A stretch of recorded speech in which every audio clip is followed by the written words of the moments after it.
सभी स्टूडेंट्स का इस डेडलॉक के क्लास में स्वागत है। जैसा कि लास्ट क्लास में हम लोगों ने डिस्कस किया था कि इस यूनिट में हम लोगों को बेसिकली पढ़ना क्या क्या है, जिसमें सबसे पहला टॉपिक था कि व्हाट इज़ डेडलॉक। उसके बाद से हम लोगों ने बात किया था कि कैरेक्टराइजेशंस क्या क्या है, जिसमें दो चीज़ों के बारे में हम लोगों को बात करनी थी, जिसमें नेसेसरी कंडीशंस क्या है डेडलॉक के लिए, फिर जो है कि रिसोर्स एलोकेशन ग्राफ के बारे में पढ़ना था, और फिर डेडलॉक हैंडलिंग मेथड्स के बारे में हम लोगों को बात करनी थी।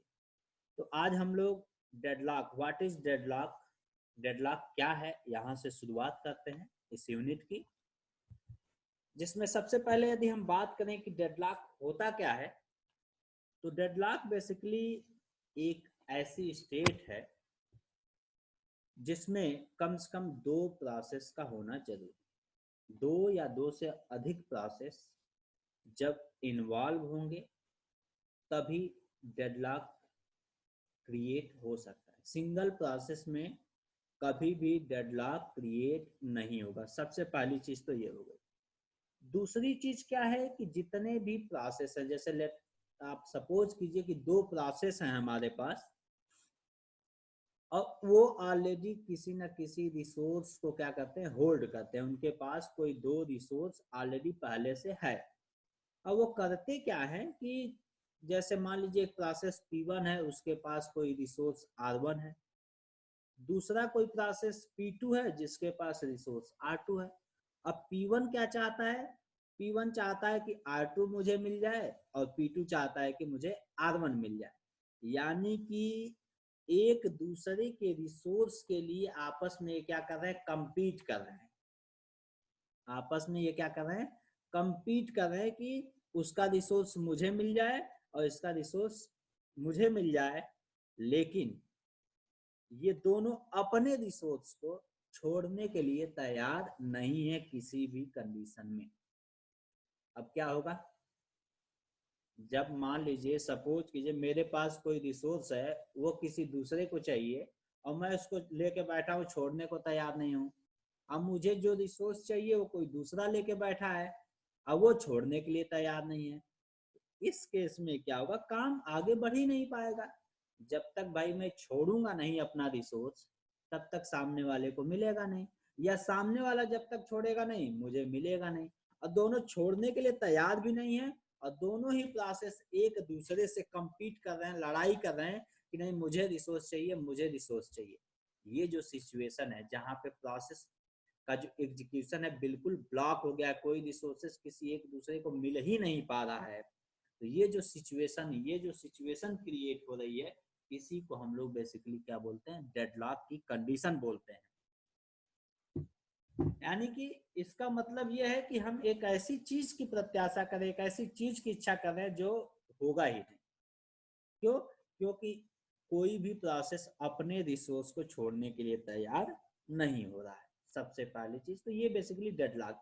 रियल लाइफ में देखा जाए तो रियल लाइफ से यदि इसको हम कंपेयर करें, तो रियल लाइफ में बेसिकली क्या होता है, जैसे एक एग्जांपल लेते हैं रेड लाइट का। रेड लाइट का लेते हैं, सपोज कीजिए यदि चारों तरफ से जो चौराहा है उस पर चारों तरफ से ही ग्रीन लाइट हो गई, तो जितने भी चारों तरफ से आने वाले हैं सब कहेंगे मैं पहले जाऊंगा, मैं पहले जाऊंगा, मैं पहले जाऊंगा, और आपस में जाके वहीं पे क्या हो जाएंगे, स्टक हो जाएंगे। स्टक यानी कि प्रोसेस तो आगे वो बढ़ ही नहीं पाएगा, आगे कोई जा ही नहीं पाएगा, क्योंकि कोई भी इस चीज के लिए तैयार नहीं होगा कि हम जो है कि रुक जाते हैं, इनको पहले जाने देते हैं, हम बाद में चले जाएंगे। क्यों? क्योंकि ग्रीन लाइट सबको दिखेगी और सब जो है कि आगे आगे जो है कि चलते चले जाएंगे। ठीक है, तो ये आपका बेसिकली डेडलॉक की प्रक्रिया है। जैसे यहाँ पे क्या है, एक एग्जांपल दिया है कि मान लीजिए कोई सिस्टम है जिसके पास दो टेप ड्राइव है, ठीक, जिसमें एक प्रोसेस P0 है और दूसरा प्रोसेस P1 है। एक टेप ड्राइव P1 के पास है और दूसरा जो टेप ड्राइव है वो P1 के पास। पहला जो टेप ड्राइव है वो P0 के पास है, और जो दूसरा टेप ड्राइव है वो किसके पास है, P1 के पास है। अब P0 कह रहा है कि मुझे P1 वाले का टेप ड्राइव चाहिए, और P1 कह रहा है कि हमें P0 वाले का टेप, P0 कहता है कि मुझे P1 वाला टेप ड्राइव चाहिए और P1 कह रहा है कि मुझे P0 वाला टेप ड्राइव चाहिए। लेकिन ये P0 और P1 दोनों ही अपने टेप ड्राइव को छोड़ने के लिए तैयार नहीं है।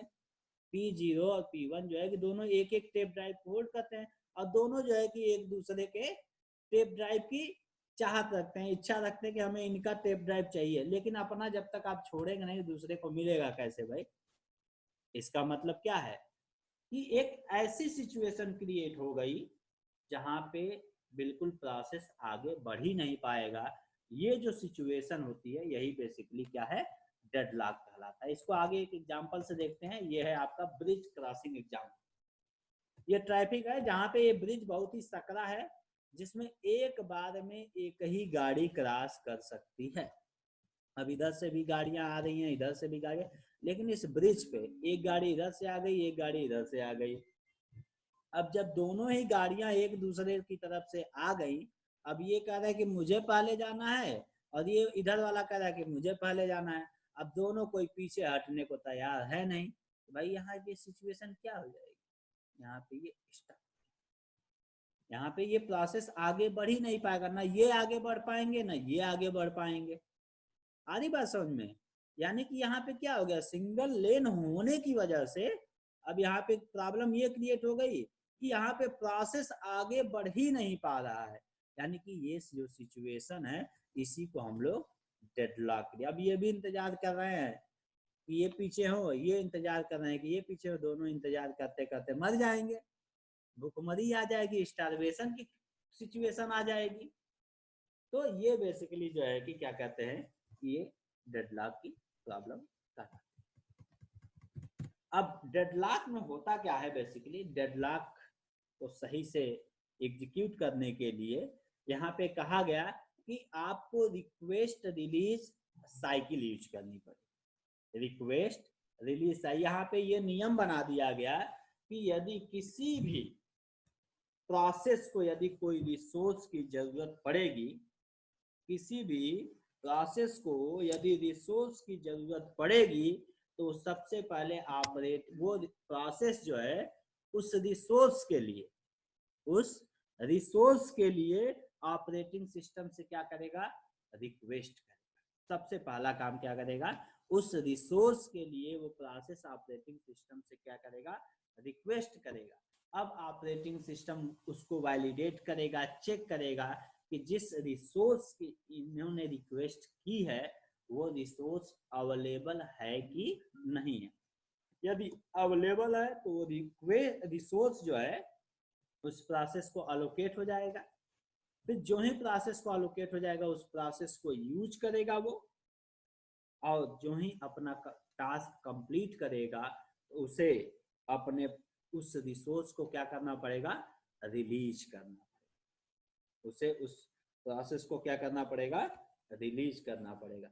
इसी दौरान सपोज कीजिए कोई दूसरा प्रोसेस आता है, कहता है मुझे इस रिसोर्स की जरूरत है, तो अब ये ऑपरेटिंग सिस्टम डिसाइड करेगा कि वो रिसोर्स अवेलेबल है कि नहीं है। अब चूंकि वो रिसोर्स ऑलरेडी किसी प्रोसेस को अलोकेट हुआ है, तो उस समय ऑपरेटिंग सिस्टम उस प्रोसेस को कहेगा कि आप क्या करिए, अभी वेट कीजिए, इंतजार कीजिए, जो ही खाली होगा उस वो रिसोर्स आपको अलोकेट कर दिया जाएगा। तो ये था आपका डेडलॉक कि होता क्या है बेसिकली डेडलॉक। तो मुझे उम्मीद है कि आप सभी लोगों को डेडलॉक क्या होता है ये चीज अच्छे से समझ में आ गई। अब आगे हम बात करते हैं deadlock characterisation. Basically deadlock characterisation की जब हम बात करेंगे तो इसके अंदर बेसिकली दो चीजें आती हैं। डेडलॉक कैरेक्टराइजेशन के अंदर दो चीजें आएंगी। पहली चीज आएगी कि नेसेसरी कंडीशंस फॉर डेडलॉक, और दूसरी चीज जो आएगी वो रिसोर्स अलोकेशन। एक एक करके देखते हैं। सबसे पहला जो इसका सब टॉपिक है डेडलॉक कैरेक्टराइजेशन का, वो है नेसेसरी कंडीशन। तो बेसिकली डेडलॉक को पहचानने के लिए कि हाँ सिस्टम में डेडलॉक आ गया है, उसके लिए ये चार कंडीशंस होती हैं। पहली कंडीशन कहलाती है म्यूचुअल एक्सक्लूजन, दूसरी कंडीशन कहलाती है होल्ड एंड वेट। दूसरी कंडीशन क्या है? Hold and wait. तीसरी जो कंडीशन है उसको हम लोग बोलते हैं नो प्रिम्पशन, और चौथी जो कंडीशन है उसको हम लोग बोलते हैं सर्कुलर वेट। चौथी कंडीशन को क्या बोलते हैं हम लोग? Circular wait. अब एक एक करके जानते हैं कि होता क्या है, म्यूचुअल एक्सक्लूजन क्या है। तो म्यूचुअल एक्सक्लूजन ये कहता है कि कोई भी प्रोसेस किसी भी रिसोर्स को एक टाइम पे एक ही प्रोसेस किसी एक रिसोर्स को यूज करता है, यानी कि जितने भी रिसोर्सेज होंगे वो नॉन शेयरेबल होंगे, उसको हम क्या करेंगे, शेयरेबल नहीं कर सकते हैं। जो रिसोर्स होगा उसको हम शेयरेबल नहीं कर सकते हैं, ये कहता है म्यूचुअल एक्सक्लूजन। यदि नॉन शेयरेबल कोई रिसोर्स है इसका मतलब वो म्यूचुअल एक्सक्लूजन की श्रेणी में आता है। जैसे एग्जांपल लेते हैं, जैसे प्रिंटर है, मान लीजिए प्रिंटर है, तो प्रिंटर जो होता है बेसिकली वो क्या है, एक नॉन शेयरेबल रिसोर्स है। अब आप कहेंगे नहीं सर प्रिंटर तो जो है कि शेयरेबल होता है, क्योंकि प्रिंटर से, एक ही प्रिंटर से हम कई सारे कंप्यूटर से प्रिंट आउट निकाल लेते हैं। लेकिन आप ये देखिए कि एक टाइम पे एक ही रिक्वेस्ट जो है फुलफिल होती है। जैसे मान लीजिए दो लैपटॉप से हमने एक प्रिंटर पे प्रिंट आउट दे दिया, तो ऐसा तो है नहीं कि वो शेयरेबल में कि पहले चलो भाई तुम्हारा 10 पेज तुम्हारा निकाल देते हैं, फिर 10 पेज उनका निकाल देंगे। ऐसा तो होता नहीं है। पहले मैंने यदि ऑर्डर दिया तो मेरे सारे पेजेस, जितने भी पेजेस है, मेरा सबसे पहले प्रिंट आउट निकालेगा, उसके बाद आपके पास आएगा, आपका जो है कि प्रिंट आउट निकालेगा। तो इसका मतलब क्या है कि एक प्रोसेस एक टाइम पे एक ही रिसोर्स को, यानी एक प्रिंटर जो है एक टाइम पे एक ही प्रोसेस द्वारा यूज किया जा रहा है। इसका मतलब प्रिंटर हमारा एक नॉन शेयरेबल रिसोर्स है। यानी प्रिंटर की जब बात आएगी तो इसका मतलब हम कह सकते हैं यहाँ पे म्यूचुअल एक्सक्लूजन है। यानी कि म्यूचुअल एक्सक्लूजन कहता है कि कम से कम एक रिसोर्स ऐसा होना चाहिए जो कि नॉन शेयरेबल मोड में हो। यानी कि इसका मतलब क्या है कि एक प्रोसेस एक टाइम पे एक ही रिसोर्स को यूज कर सकता है। ठीक है, एक प्रोसेस एक ही रिसोर्स को एक टाइम पे यूज कर सकता है। तो ये होता है आपका म्यूचुअल एक्सक्लूजन। अब बात करते हैं होल्ड एंड वेट। ये क्या कहता है, एक प्रोसेस है, उसने ऑलरेडी कोई एक रिसोर्स, एटलीस्ट कम से कम एक रिसोर्स वो होल्ड किया पड़ा है, और साथ ही साथ वो रिक्वेस्ट कर रहा है कि हमें ये रिसोर्स और चाहिए, जो कि वो रिसोर्स किसी दूसरे प्रोसेस के द्वारा क्या हो, होल्ड है। तो ऑब्वियस बात है, जो होल्ड किया है वो तो ठीक है, और दूसरे प्रोसेस के लिए क्या करता है, वेट करता है। यदि ऐसी सिचुएशन आती है तो भी ये डेडलॉक की एक कंडीशन है, ये भी एक डेडलॉक की कंडीशन है। No preemption. नो प्रिम्पशन कहता है कि कोई भी रिसोर्स किसी भी प्रोसेस द्वारा जबरदस्ती छीना नहीं जा सकता। कोई भी रिसोर्स किसी भी प्रोसेस द्वारा जबरदस्ती छीना नहीं जा सकता है। प्रोसेस की जब इच्छा होगी तभी उस रिसोर्स को क्या करेगा, रिलीज करेगा। यानी प्रोसेस जब अपना टास्क कंप्लीट कर लेगा उसके बाद वो प्रोसेस अपनी इच्छा से उस रिसोर्स को रिलीज कर सकता है। उसको हम जबरदस्ती प्रिम्प्ट नहीं कर सकते हैं, छीन नहीं सकते। ये हो गया नो प्रिम्प। अब सर्कुलर वेट। सर्कुलर वेट का क्या मतलब है, बेसिकली सर्किल की बात हो रही है यहाँ पे, कि जैसे मान लीजिए हमारे पास n प्रोसेसेस है, एक सेट है प्रोसेस का P0 P1 P2 P2, यहाँ Pn होगा, Pn तक प्रोसेस है। अब इसमें क्या है, P0 वेट कर रहा है उस रिसोर्स का जो P1 के पास, P1 जो है वेट कर रहा है उस प्रोसेस का जो P2 के पास, P2 वेट कर रहा है जो P3 के पास है। ऐसे ही आगे बढ़ते बढ़ते जो Pn-1 वाला है वो वेट कर रहा है जो कि Pn के पास है, और Pn वेट कर रहा है जो कि P0 के पास, जो कि P0 के पास है। तो आप देखेंगे तो ये क्या बन गया, एक सर्किल बन जाएगा। क्यों कि देखिए P1 यहाँ पे P1 है, इन्होंने P2 का वेट किया, P2 ने P3 का वेट किया, P3 ने P4 का वेट किया, या Pn-1 है, ये जो है कि Pn का वेट किया, Pn P0 का वेट किया, तो ये पूरा एक सर्किल बन गया। ठीक, और सब ऑलरेडी, क्योंकि ये इसका वेट कर रहे हैं जो कि ऑलरेडी इसके द्वारा हेल्ड है, ये इसका वेट कर रहे हैं, जिसका वेट कर रहे हैं वो दूसरे द्वारा होल्ड किया गया है, दूसरा वाला तीसरे के द्वारा होल्ड किया गया, तो ये पूरा एक सर्किल बन जाता है। और इस पूरे प्रोसेस को हम लोग क्या बोलते हैं, सर्कुलर वेट बोलते हैं, सर्कुलर वेट।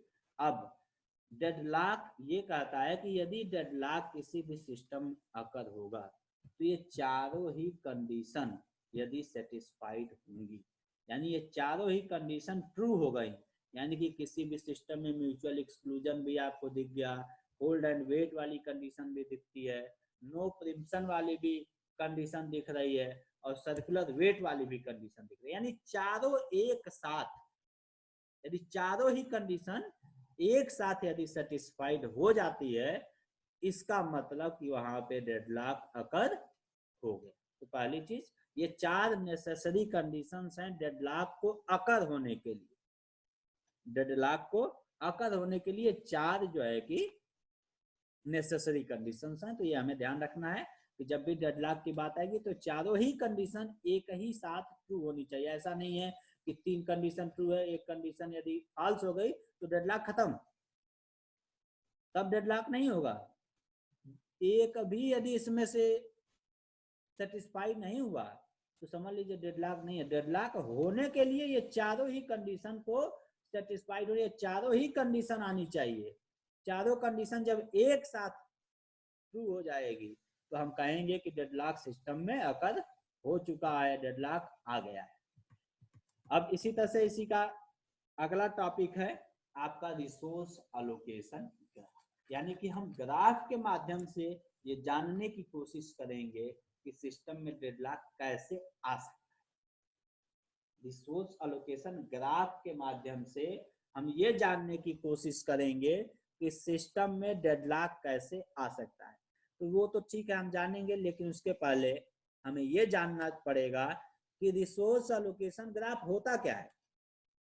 जब हम रिसोर्स अलोकेशन ग्राफ जान जाएंगे, उसको ड्रा कर लेंगे, तब तो ग्राफ देख के हम पता लगा पाएंगे कि इसमें क्या ऐसी चीज होगी कि डेडलॉक होगा और क्या ऐसी चीज नहीं होगी कि डेडलॉक नहीं होगा। तो आइए सबसे पहले हम जानने की कोशिश करते हैं कि डेडलॉक में होने के लिए रिसोर्स अलोकेशन ग्राफ होता क्या है बेसिकली। तो ग्राफ की जब भी बात आती है तो ग्राफ में बेसिकली क्या होते हैं, वर्टिसेज होते हैं और एजेज होते हैं। ये हम लोग उसमें डेटा स्ट्रक्चर में भी पढ़ा होगा ग्राफ में आप लोगों ने। तो कोई भी ग्राफ को जब हम डिफाइन करते हैं तो graph basically set of vertices and set of edges होती है, ठीक है। तो जब हम वर्टिसेज की बात करते हैं तो वर्टिसेज को हम बेसिकली दो पार्ट में डिवाइड करते हैं। वर्टिसेज जो है दो तरह से यहाँ पे रिसोर्स एलोकेशन ग्राफ में डिफाइंड होगा।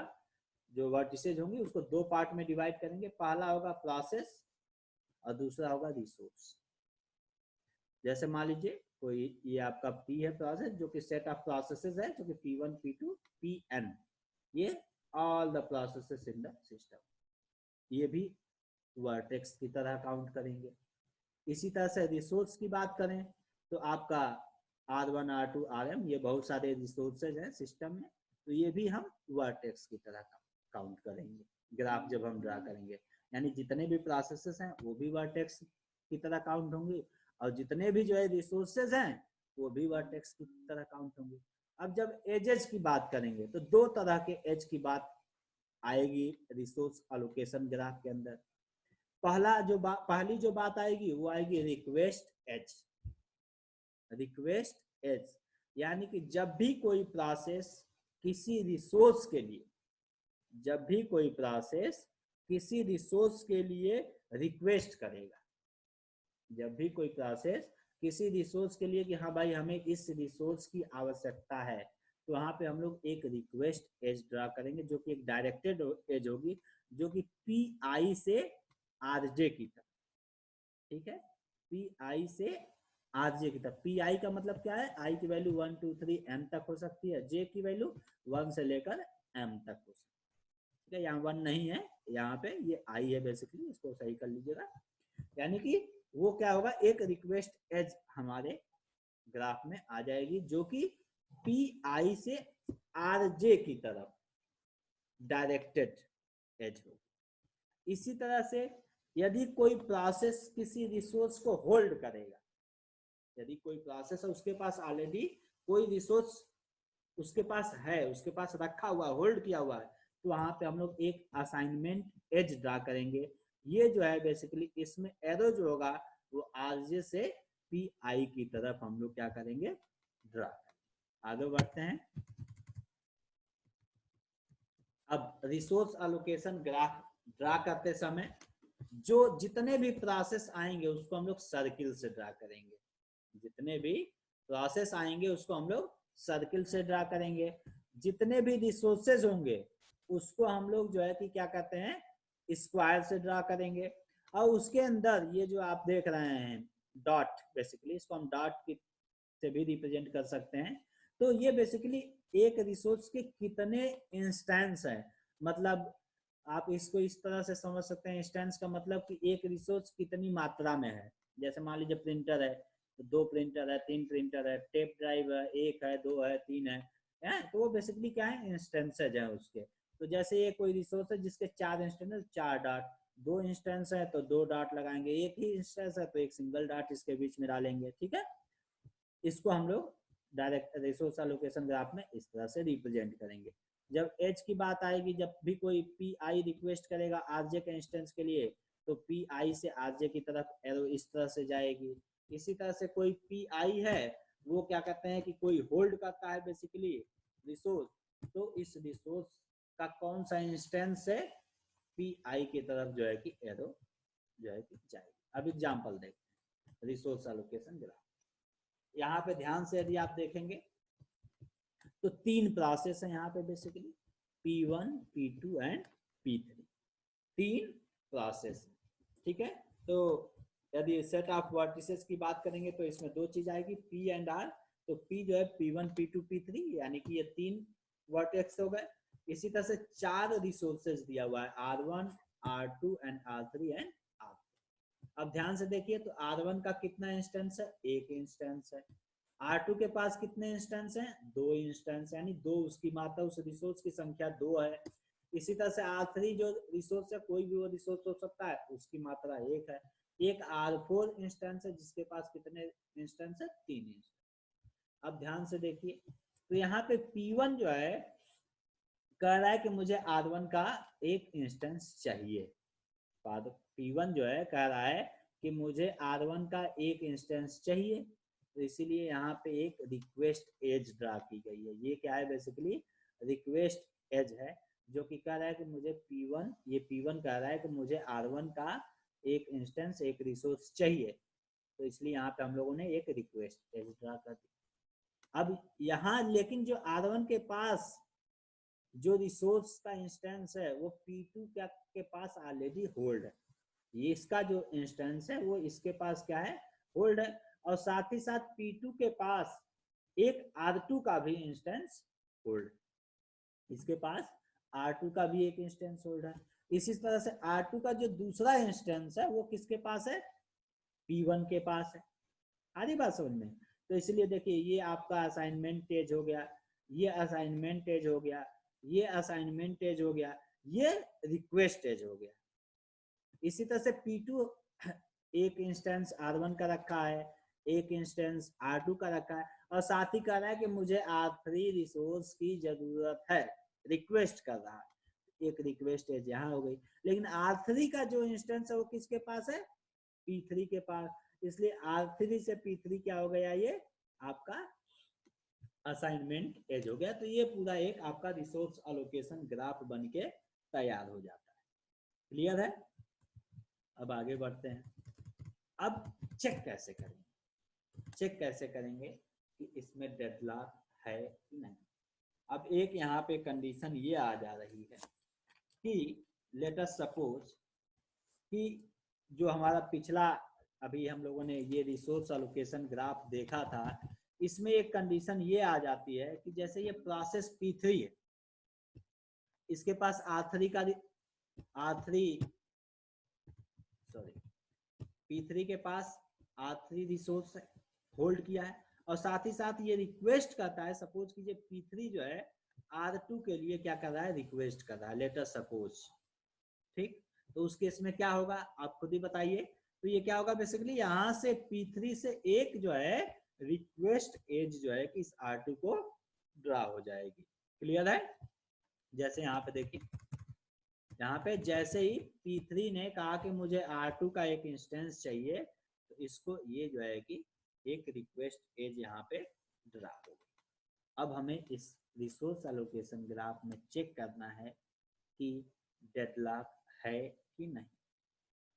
तो इसमें इसको चेक करने के लिए हम ये चेक करते हैं इस पूरे ग्राफ में कहीं साइकिल तो नहीं बन रही है, यानी कहीं साइकिल तो नहीं बन रही है। तो ध्यान से देखिए, तो P1 से R1, R1 से P2, P2 से R3, R3 से P3 एंड P3 से R2 एंड R2 से P1। ध्यान से देखिए, ये यहाँ देखिए इस ये जो चीज है P1 से R1, R1 से P2, P2 से R3, R3 से P3, P3 से यहाँ R2 और अगेन यहाँ, तो ये एक पूरा क्या बन गया, साइकिल बन गया, ये साइकिल बन गया। इसी तरह से ध्यान से देखें यहाँ पे, तो P2 से R3, R3 से P3, P3 से R2 एंड R2 से अगेन P2, ये भी एक साइकिल बन गई। यानी इस ग्राफ के अंदर दो साइकिल आ गई। और जब भी किसी रिसोर्स एलोकेशन ग्राफ के अंदर साइकिल आ जाएगी, साइकिल क्रिएट होगी, तो ये प्रोसेसेस क्या हो जाएंगे, डेडलॉक की सिचुएशन में हो जाएंगे। डेडलॉक की सिचुएशन में इसलिए हो जाएंगे क्यों, अब देखिए डेडलॉक वाले कॉन्सेप्ट को याद कीजिए। P1 को चाहिए R1, R1 ऑलरेडी किसी और के द्वारा है रखा हुआ है। P2 को चाहिए R3, R3 ऑलरेडी इसके द्वारा रखा गया है। अब P3 को चाहिए R2, R2 ऑलरेडी दो थे इसके, एक P2 ने रखा है, एक P1 ने रखा। ठीक, न P1 छोड़ रहे हैं, न P2 छोड़ रहे हैं, और न P3 के पास जो है वो छोड़ नहीं रहे हैं, ऊपर से सबको चाहिए।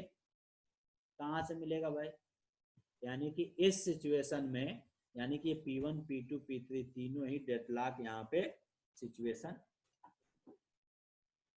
यानी कि ये क्या बता रहा है रिसोर्स एलोकेशन ग्राफ के थ्रू, यदि हमें साइकिल मिलती है तो वो, और यदि वो साइकिल ब्रेक नहीं हो पा रही है किसी कंडीशन से, किसी भी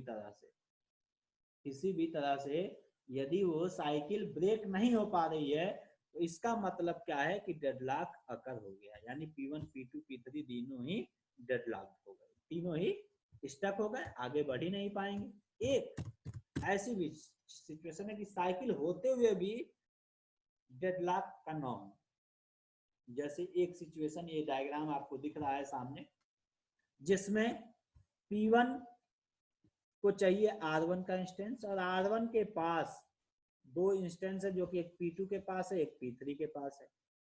P3 कह रहा है मुझे R2 चाहिए, लेकिन R2 का जो इंस्टेंस है वो P1 के पास है, यहाँ P4 के पास है। अब ध्यान से देखा जाए तो यहाँ पे P1 से R1, R1 से P3, P3 से R2 एंड R2 से P1, R2 से P1, ये एक साइकिल बन तो रही है, लेकिन लेकिन यहाँ पे डेडलॉक नहीं होगा। क्यों नहीं होगा, अब इस चीज को समझिए कि क्यों नहीं होगा। इसलिए नहीं होगा क्योंकि P4 किसी चीज के लिए रिक्वेस्ट तो कर नहीं रहा है, इसको कुछ चाहिए तो नहीं, यहाँ P2 को भी कुछ नहीं चाहिए।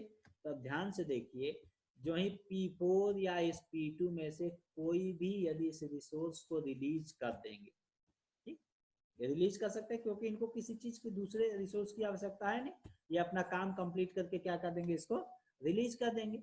यहाँ पे क्या है, ये चाह रहे हैं कि पहले हमको ये मिल जाए तब हम जो है कि इसको रिलीज करें, और ये चाह रहे हैं कि पहले हमको ये मिल जाए तब हम रिलीज करें। आधी बात समझ में, लेकिन जो ही ये छोड़ेगा ये इसका इंस्टेंस खाली हो जाएगा। तो ये जो रिक्वेस्ट एज है ये तुरंत क्या हो जाएगी, इधर असाइनमेंट एज में कन्वर्ट हो जाएगी। इसी तरह से ये यदि रिसोर्स छोड़ा, यदि P2 छोड़ा तो ये खाली होगा, तो ये जो रिक्वेस्ट एज है ये असाइनमेंट एज में कन्वर्ट हो जाएगी। इसका मतलब क्या है, यहाँ पे साइकिल ब्रेक हो गई, और जो ही साइकिल ब्रेक होगी हमारा काम बन जाएगा। साइकिल ब्रेक, इसका मतलब डेडलॉक खत्म। तो हम ये कह सकते हैं कि रिसोर्स एलोकेशन ग्राफ के अंदर यदि साइकिल नहीं है तब तो हम क्लियर कर देंगे कि डेडलॉक नहीं है। यदि साइकिल है तो हम ये कह सकते हैं कि डेडलॉक हो सकता है और नहीं भी हो सकता है। आधी बात समझ में, हो सकता है और नहीं भी हो सकता है। क्लियर है ये बात समझ में आ गई? तो हम लोग रिसोर्स एलोकेशन ग्राफ के थ्रू भी डेडलॉक को डिफाइन कर सकते हैं। तो उम्मीद है कि यहाँ तक आप लोगों को बहुत ही अच्छे से समझ में आ गया होगा कि डेडलॉक क्या होता है, पहली चीज।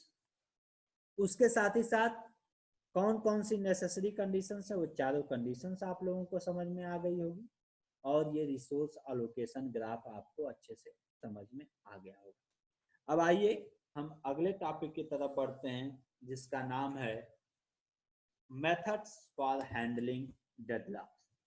Methods for handling deadlocks. Methods for handling deadlocks. तो आइए इसको हम देखते हैं। इसको हम दूसरे उसमें आते हैं, इसको शेयर करते हैं, एक सेकेंड होल्ड। हाँ चलिए, डेडलॉक्स हैंडलिंग मेथड्स।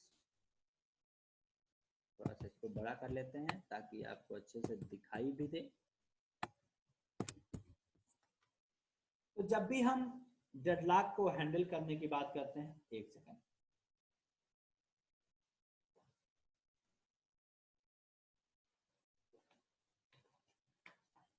अभी तक तो हमने ये बात कर ली कि डेडलॉक होता क्या है। अब मान लीजिए डेडलॉक आ गया सिस्टम में, तो उसको दूर कैसे करेंगे, हैंडल कैसे करेंगे। तो डेडलॉक को हैंडल करने के लिए हमारे पास 4 मेथड है। पहला जो मेथड है वो डेडलॉक प्रिवेंशन है। दूसरा जो मेथड है वो डेडलॉक अवॉइडेंस। तीसरा जो है डेडलॉक डिटेक्शन एंड रिकवरी। और चौथा जो मेथड है वो डेडलॉक इग्नोरेंस, सॉरी इसको सही कर लीजिएगा, लास्ट वाला जो है डेडलॉक रिकवरी नहीं, यहाँ पे आएगा डेडलॉक इग्नोरेंस। इसको सही कर लीजिएगा, अभी मेरे पास कोई टूल नहीं है जिसको मिटा के हम सही कर पाए इसको। ठीक है, तो आइए अब इसको हम बात करते हैं कि जब भी डेडलॉक हैंडलिंग मेथड्स की बात करेंगे तो बेसिकली डेडलॉक हैंडलिंग मेथड है वो 3 प्रिंसिपल पे काम करता है। वो 3 प्रिंसिपल पे काम करता है, जिसमें डेडलॉक प्रिवेंशन और ये जो डेडलॉक अवॉइडेंस है, डेडलॉक प्रिवेंशन और ये जो डेडलॉक अवॉइडेंस है, इस प्रिंसिपल पे काम करते हैं कि हम ये इंश्योर करेंगे कि कोई भी सिस्टम डेडलॉक स्टेट में एंटर ही ना करने पाए। यानी कि ये इंश्योर करेगा, ये डेडलॉक प्रिवेंशन मेथड और डेडलॉक अवॉइडेंस मेथड ये इंश्योर करेगा कि कोई भी आपका कोई भी जो सिस्टम है वो डेडलॉक स्टेट में क्या करे, एंटर ही ना करे। It uses protocol for ensuring that system never enter in deadlock.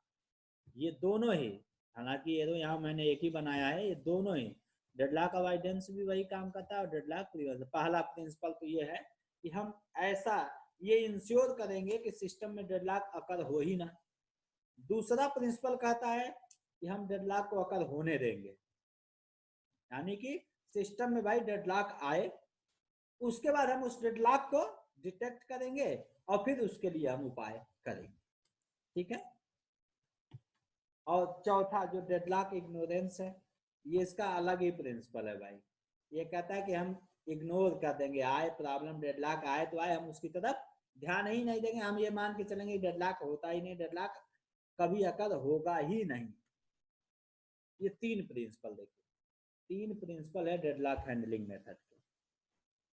पहला प्रिंसिपल जिसमें एक कुछ ऐसे प्रोटोकॉल्स होंगे हमारे पास प्रिवेंशन के लिए, डेडलॉक अवॉइडेंस के लिए, जिसमें हम ये इंश्योर करेंगे कि सिस्टम डेडलॉक स्टेट में जाने ना पाए। और डेडलॉक डिटेक्शन एंड रिकवरी क्या कहता है कि पहले हम ठीक है सिस्टम के अंदर डेडलॉक को आने देंगे, आए भाई डेडलॉक, उसके बाद हम उसको डिटेक्ट करेंगे और फिर रिकवर करेंगे। और जो चौथी चीज है डेडलॉक इग्नोरेंस, वो तो अलग है, वो कहता है कि हम इस प्रॉब्लम को ही इग्नोर कर देंगे और ये हम प्रिटेंड करेंगे कि डेडलॉक कभी अकर होगा ही नहीं। ये तो सिंपल वही बात हो गई, कोरोना वायरस फैला है तो एक तो या तो हम जो है कि पहले से ये इंश्योर करें कि कोरोना वायरस आने ही ना पाए, कोरोना वायरस फैलने ही ना पाए, ये इंश्योर करेंगे। उसके लिए क्या क्या हमें मेथड्स और क्या क्या चीजें यूज करनी है। ठीक, दूसरा एक सिस्टम ये है कि ठीक है भाई कोरोना आए, पहले आए कोरोना फैले, फिर हम उसको डिटेक्ट करेंगे कि हाँ भाई किसको किसको कोरोना हुआ है, उसको हम वो करेंगे और उसके बाद उसका हम इलाज करेंगे। और एक जो चौथी चीज है ये कह रहे हैं हम मानेंगे ही नहीं, इग्नोर कर देंगे कोरोना को, एकदम लाइटली लेंगे, हम ये मान के चलेंगे कि कोरोना नाम की कोई चीज होती नहीं। जैसा कि इटली में आप लोग देख रहे होंगे, इटली ने यही किया था, डेडलॉक इग्नोरेंस वाली सिचुएशन को यूज कर लिया था उसने, क्या कहते हैं कि ये बहुत ही लाइटली ले लिया था, वो मानेंगे ठीक है इतना बड़ा कोई वो नहीं है, और इटली का सबसे बुरा हाल हो गया क्योंकि उसने बड़ा इग्नोर कर दिया। ठीक, अमेरिका भी ओवर कॉन्फिडेंस में आया कि ठीक है पहले होगा तब हम जो है कि क्या कहते हैं कि उसको ठीक है डिटेक्ट करेंगे रिकवर करेंगे। उस केस में भी इनको बहुत सारी दिक्कत हो गई क्योंकि उन्होंने पहले उस प्रॉब्लम को, उस बीमारी को फैलने दिया और तब उसको संभालने की कोशिश करने लगे अमेरिका वाले, तो वहां भी स्थिति खराब हो गई। इंडिया की बात किया जाए तो इन्होंने डेडलॉक प्रिवेंशन और डेडलॉक अवॉइडेंस का मैकेनिज्म लॉकडाउन कर दिया। अब लॉकडाउन के चक्कर में क्या हुआ कि ये जो है कि कोरोना जो है सिस्टम में फैलने ही नहीं पाया। ठीक है, तो आप खुद ही डिसाइड कर सकते हैं कि कौन सा अच्छा। लेकिन सबसे बड़ी बात यह है, आप लोगों को जान के बड़ा आश्चर्य होगा कि जितने भी मोस्टली ऑपरेटिंग सिस्टम है, चाहे वो विंडोज है, चाहे यूनिक्स है, चाहे जो मैनी, अधिकतर जितने भी हैं वो डेडलॉक इग्नोरेंस मेथड को यूज करते हैं। चलिए उसके बारे में भी हम लोग देखेंगे। तो अब आइए एक एक करके थोड़ा थोड़ा इसके बारे में और ब्रीफ डिस्कस, बाकी इसको सब डिटेल में हम लोग को पढ़ना ही है। तो जो डेडलॉक प्रिवेंशन है, बेसिकली डेडलॉक जो प्रिवेंशन है वो ये बताता है कि एक सेट ऑफ मेथड्स ये डिसाइड करेगा कि जो नेसेसरी कंडीशन, अभी अभी हम लोगों ने पढ़ा है, जो नेसेसरी चारों कंडीशन है, उन चारों कंडीशन में से किसी एक कंडीशन को भी हम क्या कर दें, फॉल्स कर दें किसी भी तरह से। नो प्रिम्पशन है तो वहां पे प्रिम्प्ट कर लें, सर्कुलर वेट है तो उसको कहीं से ब्रेक कर दें, होल्ड एंड वेट है तो इसको कहीं ब्रेक करें, या म्यूचुअल एक्सक्लूजन को यानी नॉन शेयरेबल को हम शेयरेबल किसी तरह से बना दें। यानी इन चारों कंडीशन में से किसी एक को भी यदि ब्रेक कर दिया तो डेडलॉक खत्म। जैसा कि हम लोग जानते हैं डेडलॉक होने के लिए इन चारों का ट्रू होना जरूरी है। इसका मतलब किसी एक को भी हमने फॉल्स कर दिया, एक को भी डिससेटिस्फाई कर दिया तो हमारा काम बन जाएगा, यानी कि डेडलॉक हम प्रिवेंट कर ले जाएंगे, पर यानी डेडलॉक अकर होने ही नहीं पाएगा। ठीक, डेडलॉक अवॉइडेंस क्या कहता है? डेडलॉक अवॉइडेंस ये कहता है कि हम पहले से ही जो है कि क्या करेंगे, प्री इंफॉर्मेशन को ले लेंगे कि भाई किस प्रोसेस को कितने रिसोर्सेज की आवश्यकता है। ठीक है, उसको चेक करने के लिए, और उसके बेस पे हम क्या करेंगे, तीन तरह की चीजें डेवलप करेंगे। एक सेफ्टी स्टेट डिसाइड बनाएंगे कि हमारा जो स्टेट है वो सेफ स्टेट में है कि नहीं है, उसके लिए हम लोग सेफ्टी स्टेट एल्गोरिथम पढ़ेंगे। फिर रिसोर्स एलोकेशन ग्राफ एल्गोरिथम के माध्यम से हम उसको दूर करने की कोशिश करेंगे। और जो तीसरी चीज है वो बैंकर्स एल्गोरिथम के थ्रू हम जो है कि डेडलॉक को अवॉइड करने की कोशिश करेंगे। इसी तरह से जब डेडलॉक डिटेक्शन एंड रिकवरी की बात आएगी तो वहां पे बेसिकली हम ये चेक करेंगे कितना ऑफन, यानी कितनी जल्दी जल्दी हमारा डेडलॉक अकर हो रहा है और इसकी वजह से कितने प्रोसेस इफेक्ट हो रहे हैं। पहले तो ये चीज डिटेक्ट करेंगे, उसका रिकवरी में या तो हम सारे प्रोसेसेस को अबॉर्ट कर देंगे या फिर हम एक एक करके प्रोसेस को अबॉर्ट करते जाएंगे और तब तक अबॉर्ट करते रहेंगे जब तक कि जो डेडलॉक की साइकिल है वो क्या ना हो जाए, एलिमिनेट ना हो। अब डेडलॉक इग्नोरेंस की बात की, ऐसा क्यों करते हैं भाई, विंडो चाहे यूनिक्स और ये सब है, ये ऐसा क्यों करते हैं कि जो है कि क्या कहते हैं कि इग्नोरेंस डेडलॉक इग्नोरेंस को क्यों यूज करते हैं, इसलिए यूज करते हैं क्योंकि ये डेडलॉक की जो सिचुएशन आती है वो साल 2 साल में एक बार आती है। तो वो कहते हैं कि जब इतने समय बाद कोई एक प्रॉब्लम आने वाली है तो उसके लिए इतनी सारी कोडिंग कोडिंग क्यों किया जाए, इसलिए वो डेडलॉक इग्नोरेंस की वो करते हैं। इसीलिए आप देखते होंगे कभी कभी ऐसा होता है कि हमारा सिस्टम बहुत ज़्यादा हैंग करने लगता है, प्रोसेस आगे बढ़ ही नहीं पाता है, तो बेसिकली डेडलॉक की सिचुएशन क्रिएट हो जाती है। तो आज के लेक्चर में हम लोग यहीं पे इसको बाइंड अप करेंगे, और जो अगला लेक्चर होगा उसमें हम लोग एक एक करके डेडलॉक प्रिवेंशन को डिटेल में, फिर डेडलॉक अवॉइडेंस को, फिर deadlock detection and recovery and deadlock ignorance को, ये चारों ही चीज़ों को हम लोग एक एक करके जो है कि डिटेल में पढ़ेंगे, जिसमें डेडलॉक प्रिवेंशन में हम ये जानने की कोशिश करेंगे कि इन चारों में से हम कैसे इनको हम डिससेटिस्फाई कर सकते हैं, उसके लिए क्या मेथड है। डेडलॉक अवॉइडेंस में तीनों एल्गोरिथम भी हम जानने की कोशिश करेंगे। तो आज के लिए इतना ही, और हम लोग नेक्स्ट क्लास में आगे की चीज़ें हम लोग इसको कंप्लीट करेंगे। धन्यवाद।